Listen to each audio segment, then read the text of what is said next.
Audio video सबसे पहले आप तक पहुंचे तो लाल बटन दबाकर चैनल को सब्सक्राइब करें और बेल आइकन को दबाना ना भूलें। Music by Priyanshu Singh.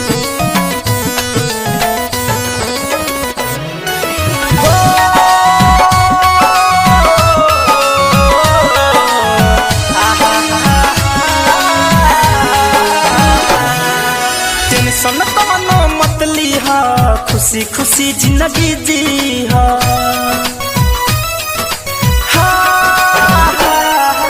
Tension कवनो मत लीहा खुशी खुशी जिंदगी जी हा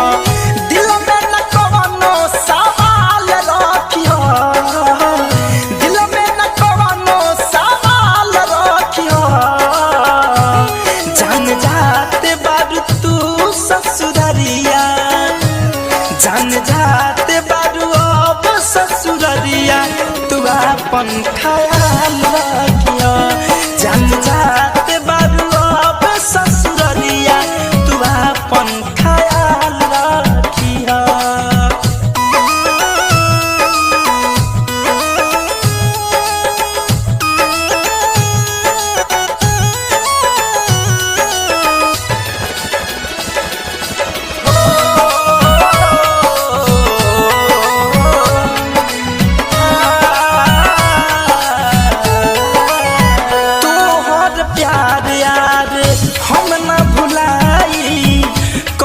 बहाने मिले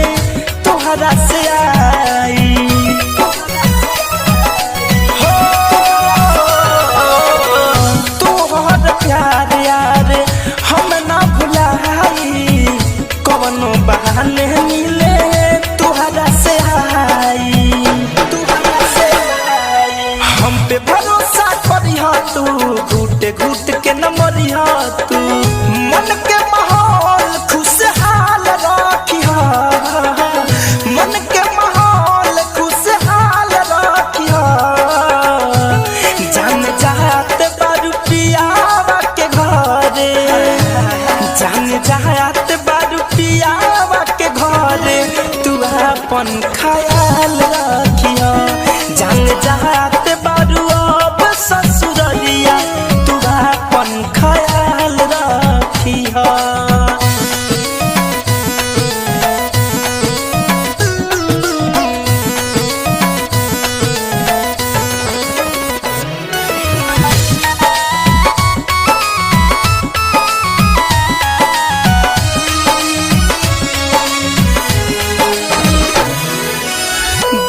तू जीवन मोहे से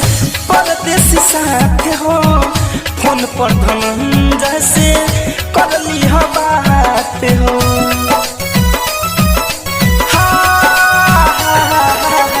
जी हाँ तू जीवन प्रिय अंशु के साथ हो फोन पर धनंजय से कर ली हो बात हो आंसू जले बहई हो तू हंस के वक्त बिताइया तू सोना हमारा खुद के संभाल रखिया सोना हमारा खुद के संभाल रखिया जान जाते बारू अब ससुररिया जान जाते बारू अब ससुररिया तू अपन ख्याल रखिया जान जाते बारू अब ससुररिया तू अपन ख्याल रखिया टेंशन कवनो मत लीहा खुशी खुशी जिंदगी जीहा दिल में न कवनो सवाल रखिया दिल में न कवनो सवाल रखिया जान जाते बारू तू ससुररिया जान जाते बारू अब ससुररिया तू अपन ख्याल रखिया जान जाते